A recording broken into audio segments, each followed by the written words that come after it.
So that's definitely something Baltimore's going to have to improve upon. They're having another rough season there in Baltimore as well, with the NFC North looking like it's really coming down to Cincinnati and or Pittsburgh to win that one there. So congratulations, Jets. You win today 24-16. The only undefeated team in the NFL coming into today was the Minnesota Vikings. They played the Philadelphia Eagles today in Philadelphia, and Philadelphia comes out on top 21-10 as Minnesota's offense was not able to do anything, leaving their defense on the field way too long, and then the special teams blunders just really doomed Minnesota. The kick return for a touchdown, the fumbled punt return that left them in scoring position, and you're left looking at a Minnesota defense who, because of that, gave up 21 points, even with all the turnovers. There's one point in this game, the team's 5 straight drives, they took turns turning the ball over. There was a lot of turnovers in this game. Carson Wentz didn't play great. Minnesota's defense really did a good job. It was just the special teams that got everybody, and the fact that Minnesota's offense did squat for most of the game. They got some scrub yards there at the end when they got their last touchdown, but Carson Wentz was held to 138 yards. Ryan Matthews only had 56 yards rushing, and the top receiver only had 39 yards receiving for Philadelphia. They didn't burn this one up. They took advantage of bad plays and bad mistakes on the Viking side and bad offense, really, and they pull this one out 21-10 and keep any team from being able to go undefeated this year. I didn't see Minnesota riding it out and going undefeated. I did expect a little bit better game than what the score even reflects, because it really wasn't that close. Minnesota's offense was quite anemic today, and they've kind of been exposed now. Like I said about Wentz, they got some tape on him. Now you don't see him putting up the huge numbers and not throwing picks and not throwing it into tight windows. They're playing him different. Same thing has happened with Bradford in this Minnesota offense. They hadn't figured out who they were. Now there's tape on them. Now they figured it out. Minnesota's going to have to regroup, change up, get tougher, and come back and try and, do some things different to get back on a winning streak starting next week. Let's see. Final morning game, early game, we had Indianapolis and Tennessee in another AFC South matchup. And Indianapolis pulls this one out 34-26. I had picked Tennessee as a surprise to try and win this division this year. That's clearly not going to happen. They're moving in the right direction. They're going to be a running team, even with Marcus Mariota on that team. Sure, he's accurate, but he's not. He's not an NFL level quarterback. He's a run and shoot guy. He's athletic. He's talented. Don't get me wrong, but he's not going to have a lot of 300, 400 yard games for you. He's not going to throw a lot of 3,000, 4,000 yard seasons for you. He will run a nice, tight offense for you. He can win you some games. He's not going to lose you a lot of games, so that's a good thing. He's similar to Alex Smith, really. That's what you got there in Tennessee. They're building a running game around him. They got that offensive lineman, Lewin. He caught that touchdown pass today. And, DeMarco Murray, once again, if you have him on a fantasy team, he put up some nice fantasy numbers today as well. Luck went for 353 yards and 3 touchdowns. It was a good day for Luck. Hilton had 133 yards receiving on 7 catches and a touchdown, and Frank Gore was the leading rusher for the Colts with 61 yards on the day. DeMarco Murray led to Tennessee in rushing with 107 yards. Mariota had 232 yards and 2 touchdowns. And Delaney Walker, the tight end, led the team with 84 yards receiving. So a good win for the Colts. They're trying to stay in the AFC South race with Houston there, as Jacksonville and Tennessee, they're moving kind of in the other direction as far as those things go. First afternoon game, final just now coming in, and I picked this one as the upset of the week. The Chargers have beaten the Atlanta Falcons 33-30. Big game all around statistically wise for the Falcons again. I mean, Matt Ryan goes for 273.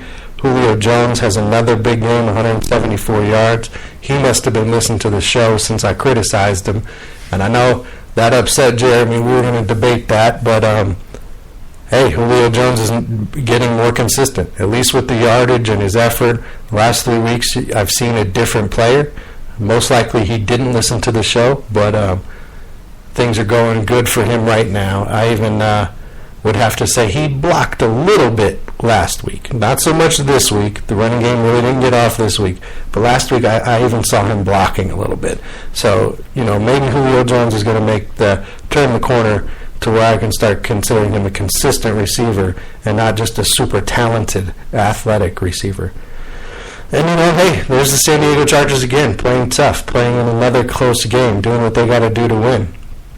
And this is a team that easily could be undefeated right now. They proved that by what they were able to do today against Atlanta, what they did against Denver, the other close games that they've lost. It's really been amazing with all the injuries that the Chargers have had, what they've been able to accomplish this season.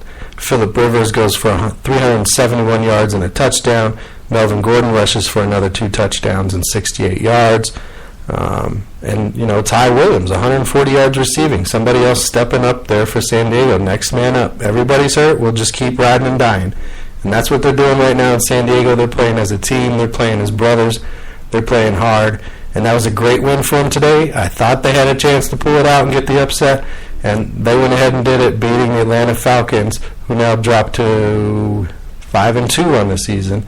They beat them 33-30 in overtime. Everybody kind of thought this was going to happen. Nobody really came to the 49ers game today. If you saw the highlights or you've seen any pictures from their game today, it looked like the stands were pretty much empty. And Tampa Bay pretty much handed it to them today, winning 34-17. San Francisco jumped out to a big early lead, 14-0 in the first quarter.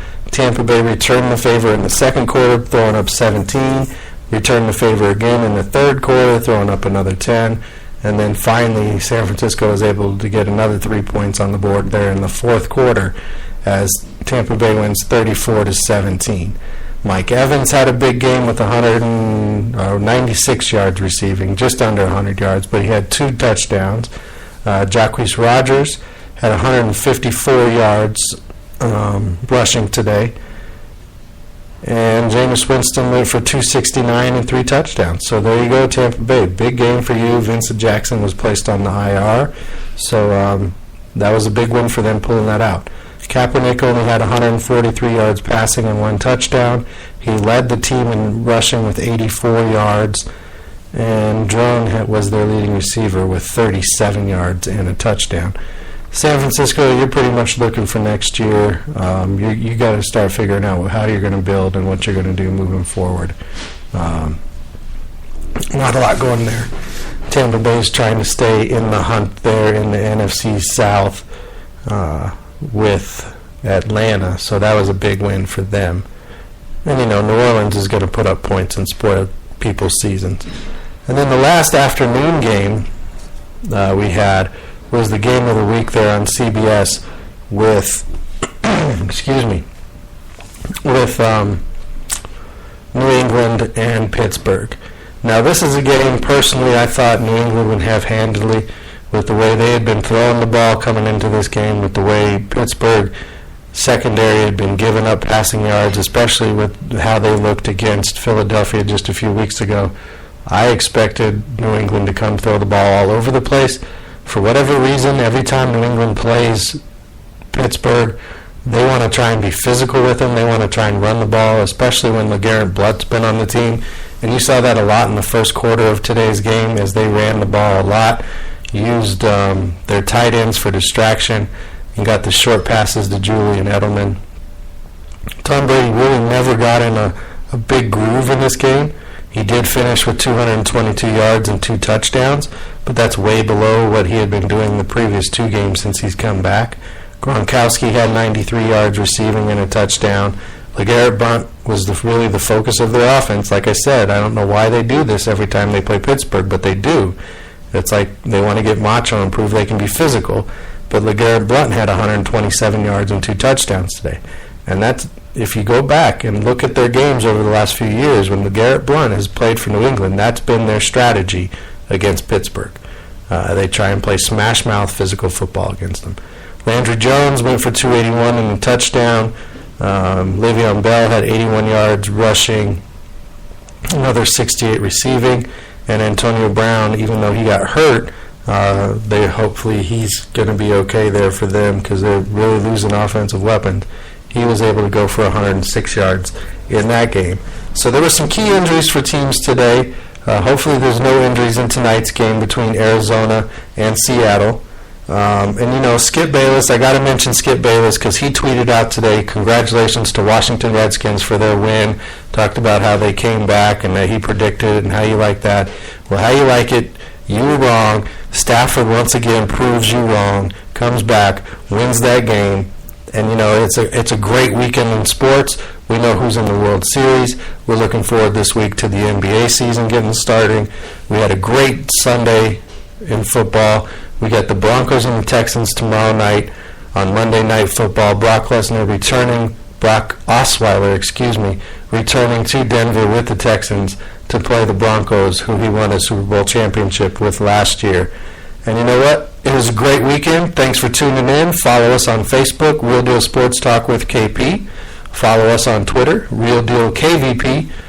Check us out on our GoFundMe page. We're raising money for some new equipment to keep the dream alive, keep the equipment better, put on a better show, and just keep things going there. And definitely check out the app on the Google Play Store. I appreciate all my listeners. Love it when you guys reach out to chat.